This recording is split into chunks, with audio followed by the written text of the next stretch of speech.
What's the name of your baby? That's me. Baby Jasmine. Mommy, that's me. That's water. Baby Jasmine will drink water. Okay. Baby, open mouth. Baby, open your mouth so that you can drink water. Oh no, baby is not opening mouth. Yes. It's okay, Mimi na lang will drink water. Baby. Please, just have please. Say please. Please. Open your mouth, baby, please. Baby, mouth. Please. No. Oh no! Where did you get that, Mishi? Who taught you that? Touching your head? Huh? Baby, that's me. Please open mouth. Baby, please open mouth. Baby's not opening mouth because baby is not real. This is just a doll, so baby cannot open mouth. Mimi. Yeah, only Mimi. No, Papa. No, Papa. Ha, ha, ha. Yay! Good job.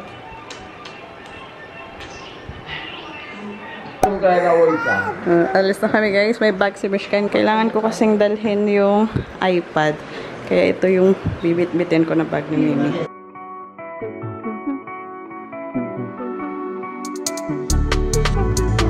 एक पहेली जिंदगी की बूझो तो जाने वो अलबेली ढूंढती है बूझो तो जाने जितना पास तू आती इसके उतना दूर भगाए जितनी इसकी चिंता करती उतना ही ये सताए Mommy. Yes, Mimi. That's Daddy. Yes, baby. That's me. Yes, baby girl. That's Mommy. Yes, baby girl. Dito na kami ngayon sa market. What is this market's name, Kitan honey? Market. Kitan Market. Magsa-shopping daw sila. And itong pinuntahan namin, guys, para siyang divisoria sa atin. Yes? Yeah. Ayan. Parang mall siya, di ba? Ang daming mga tinda-tinda na. Itong market na ito is famous sa sa mga lehenga na mura lang, na magaganda din yung klase. This one is -1 and third floor. 4 floor total. Apat na floor itong mall na to, guys. Buti andyan si RNG. Ayan, yung mga lehenga nila, sa baba. But we will be seeing more of this sa loob. Yes, baby, I'm coming. Yan yung mga dress ng mga kids. Here. Yung lehenga, guys, ito yung mga sinusuot tuwing may kasalan, for the bride. Kahit hindi bride, pwede ding magsuot ng lehenga tuwing merong kasal or mga festivals or occasions. Oh, wait. We have to take off shoes. Dito kami ngayon sa bilihan ng mga tela.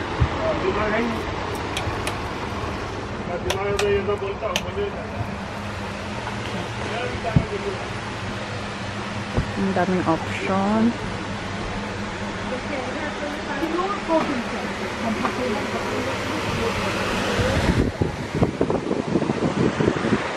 Naghahanap kami ng tela for stitching, guys. Ito, ang ganda, oh.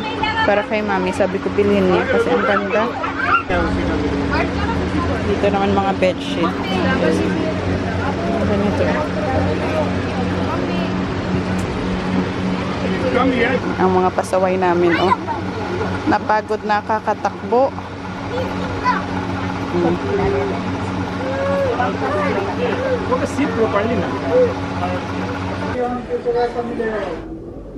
Ang ganda ng mga lehenga dito.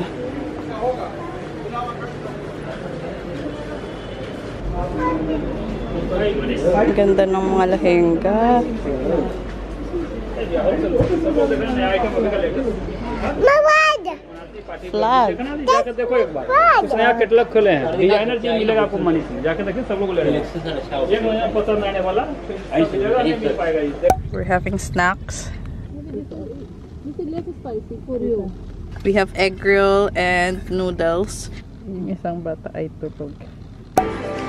Dito kami ngayon sa Pantaloons kasi may bibilhin daw si Honey. Sit down, Mitty. You and Mitty sit down.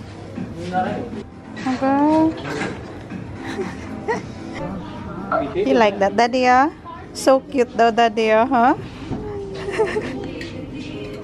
So cute, Daddy. Hmm? You like that? But that's big. That's for Didi. Put it back.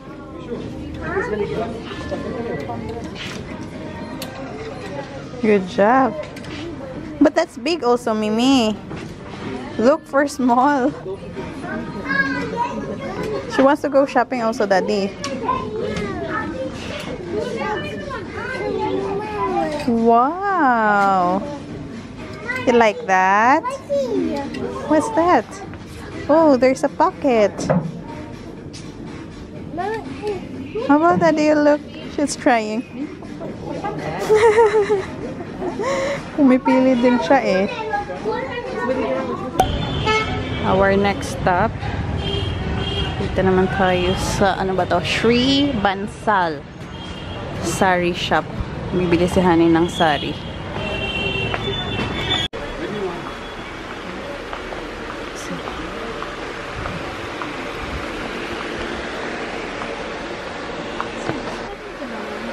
Multi-color yung saree.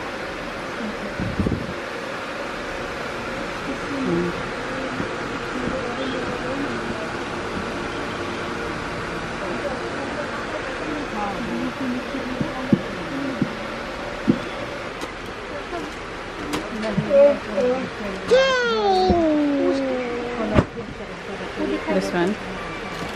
Multi-colour में भी साड़ी रहता है ना, वैसा भी दिखाई देता है।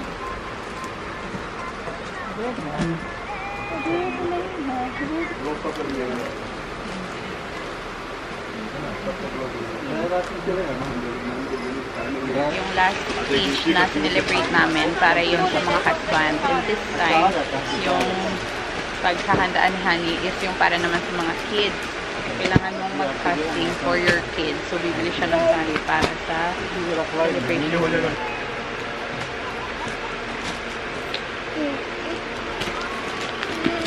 Okay. Mommy don't need sari, Mommy.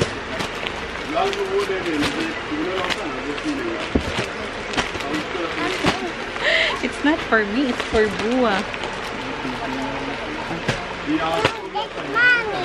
It's for Mommy. I don't need sari, Mommy. Pinoproblema din niya ako, guys. Gusto niya akong bilhan. That's Mommy, okay. It's okay. Black में ग्रे है, ये भी लुक अच्छा लग रहा है। Yeah, this is Katla. This is nice. Huh? What do you want? Sabi niya, Mommy, I want pink dress. Nakauwi na kami ng bahay, guys, pero gusto pa din niyang mag-dress. So, sabi ko, na wag na, kasi pag sa labas lang yung ganyan na damit. Pero gusto niya dress pa din. Marunong na tong mamili ng kanyang susuotin. And kanina, nung paalis kami, sana lang din yung papasuot ko sa kanya, t-shirt tsaka skirt. Pero nung nakita niya si Mitty na nakadress, gusto din niya ng dress. Kaya pinalitan ko siya nitong pink na dress kanina nung paalis kami. Namimili talaga siya, guys. Minsan sasabihin niya, Mommy, I want green dress. Or minsan gusto niya ng red dress. As in, marunong na talaga ito. Big girl na big girl na. Very soon, for sure, hindi ko na siya masusuotan ng damit na gusto ko, kundi yung damit na gusto na niya. Kasi marunong na siya eh. Come here, Mish. Yung nabili lang naman namin doon sa labas, ito, mga tela for stitching. Papastitch namin kay Daddy. This one, Mommy, for Honey. Yes. Say here, me. Purple ka? Dress? Yeah. कुछ भी बना लो. कुर्ता, बेबी लोग का frock. Nice. Mga tela-tela itong binili namin guys. Ipapatahin namin kay Daddy. Tapos ito kay Honey. Para kay Nanay. Ito. Papatahin namin. Matching-matching ni Mishka.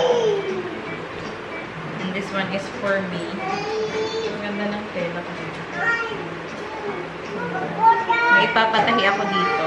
Tahiyan eh. Okay ना सही. And this is for ये भी mommy. सिलवा लगी बाबू for you. Nice. Okay, mommy, for you, mommy. Yeah. मेरे पास तो है. You wanna go pee? This is really nice. Really nice. He's on the wall.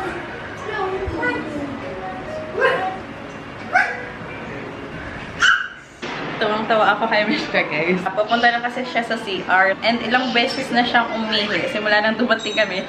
Sabi ko, Mimi, you're going to pee again? Sabi niya, yes, so many pee. Papunta talaga ako sa kanya. Kasi sobrang serious na sabi, yes, so many pee. Ang dami daw niyang ihi na iniisip din niya ilang beses na siyang pumunta sa CR.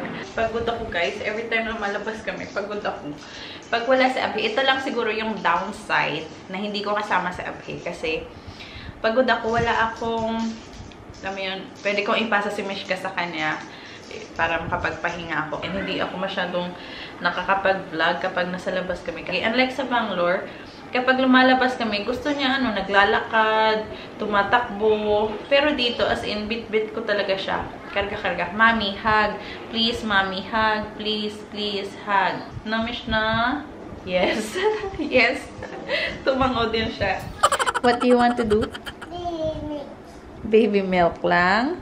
So, what will you say to mommy?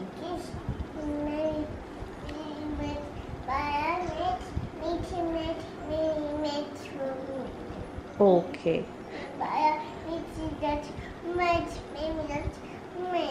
That's Mimi's milk. Not... Yes. Palagi niyang ginagamit yung that. Mimi, that's milk. Mommy, that's sleep. What else? What else? What else, baby love? That's baby can eat. Baby eat food. Yes, baby. You eat your food, baby. No, Mom, that's eat. Mommy, don't eat. Mom, that's to eat. Okay. Only baby can eat. No, Mom. Bye-bye. Why? Why are you saying bye-bye? Bye-bye, egg. Bye-bye, egg. Bye-bye, babies. Okay. Come on, let's brush teeth now so we can sleep. No, but teeth, no sheep. So what do you want to do? Us and Bob. Nana, Okay. I think in some of my videos, nasabi ko na yung about sa bahay na ito, but maybe there are still others na hindi napanood yung mga vlog na yon. That's why nagtatanong sila. But I will try to filter yung mga names kasi pinapanood nila yung aking vlog. Yung tanong is, bakit dito nakatira yung kapatid ni Abhi? Kung meron naman silang bahay doon sa yung pinuntahan namin nung last, yung bagong bahay. Yung primary reason kung bakit sila kung bakit sila lumipat dito. Dahil baby milk. you want more? Yes. Yes. Baby, you are full na. Baby milk. Let's go get some milk then. Ayan, we're back. So, bakit dito nakatira yung kapatid niya? Yung only reason lang naman andito sila, guys, dahil walang magbabantay ng kanyang mga anak. If doon pa din sila nakatira, doon sa bahay na pinili nila, bago pa yon, nabook na nila yung flat na yon way before siya nabuntis. Medyo matagal din yung hinintay nila before sila makapag-move in doon. And then nabuntis siya, umuwi siya dito para manganak. And then after nung kanyang maternity leave, umuwi na sila doon after din ng housewarming na inatin na natin. And nung bumalik na siya ng trabaho, dalawa sila nagtatrabaho kasi. So, yung mga bata, naiiwan lang sa nanny. Nag-hire sila ng tagabantay.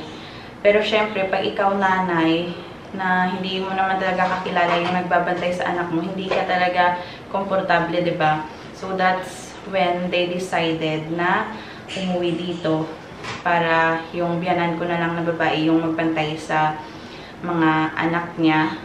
Para sa kapatid ni Abby, madali lang yung pag-request niya ng transfer dito. Sabi nga ng asawa niyang lalaki, hindi niya na-enjoy yung bahay, yung bagong bahay na yon. 3 buwan lang siya tumira doon and then nagpalipat na siya dito. Unlike sa lalaki, medyo matagal pa kasi yung transfer na yung hinihintay. So nagtagal pa siya ng mga 1 year doon. Tapos ngayon nga ito, lumipat siya dito. Pero yung paglipat niya, yung request niya na paglipat dito, na-stress pa siya kasi yung assignment niya is medyo malayo din dito, mga 100 kilometers away mula dito. So yun yung nagpapastress sa kanila ngayon. But anyway, going back sa story, nagpa-transfer na sila dito kasi mahirap din naman talaga na hindi mo kapamilya yung nagbabantay sa anak mo. Meron kasing iba na nagsasabi na bakit sila yung nakatira dito, yung feeling nila na a-abuse kami dahil yung kapatid yung nakatira dito. Hindi naman nila kami na-aabuso dahil nakatira sila dito. Dahil hindi naman kami nakatira dito sa ngayon.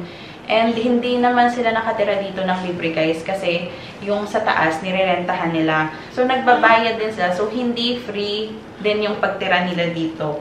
And sino pa ba yung magtutulungan in times of need? Kundi yung pamilya natin, di ba? That's Baya. No, that's Aya. That's Mimi. Kung nagkataon na reverse yung nangyari, and sa amin nangyari yung ganun. No, Mommy. Cake.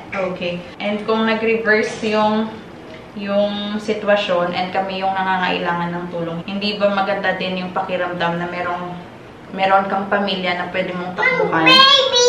Yes, baby, that's baby. So yun guys, so yan yung isang rason kung bakit, yes. So yun yung, Mommy. yeah, that's mommy's makeup.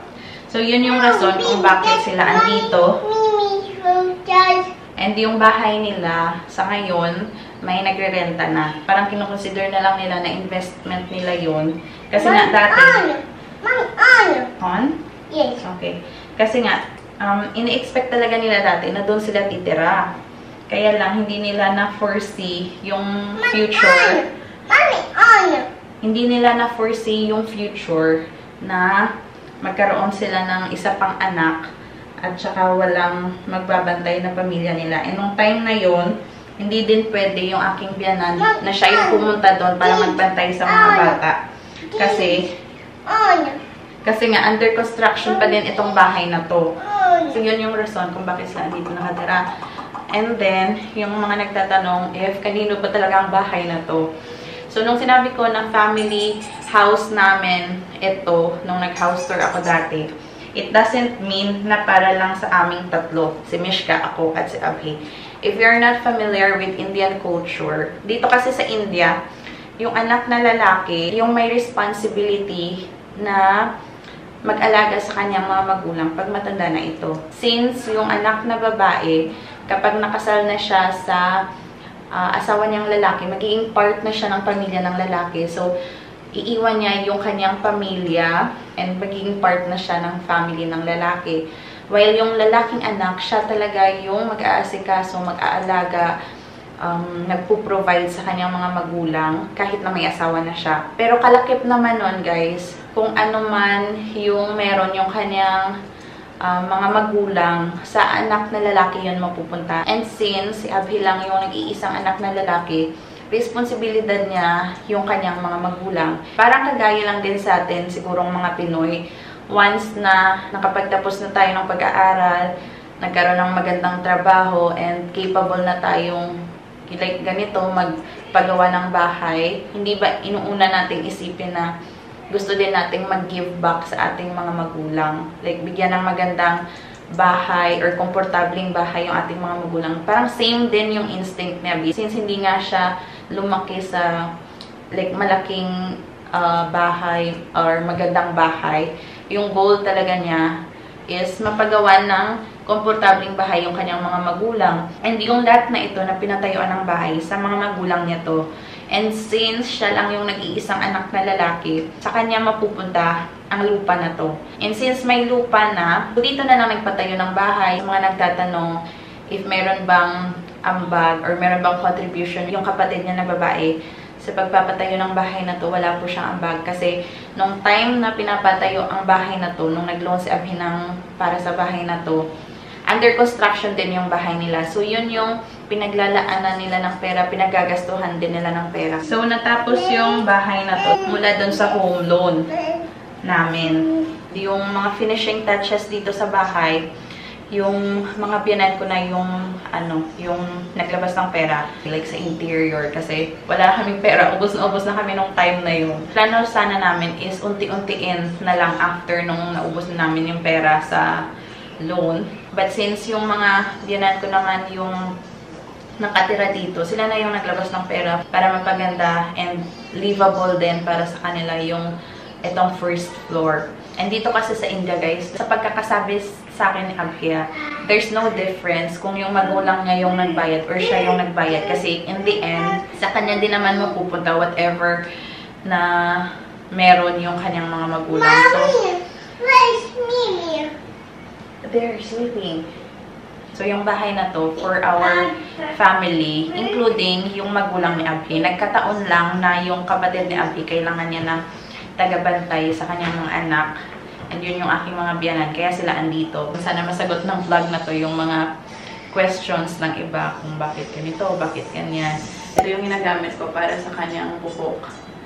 Aloe vera enriched with coconut light hair oil for soft hair. Ito din yung ginagamit ni Mami para sa pagmamassage kay Mishka.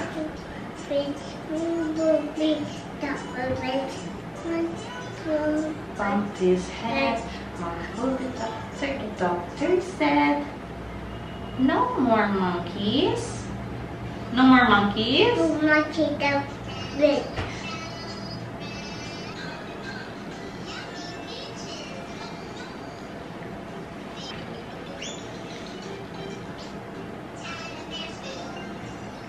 Show me your pretty face, babe.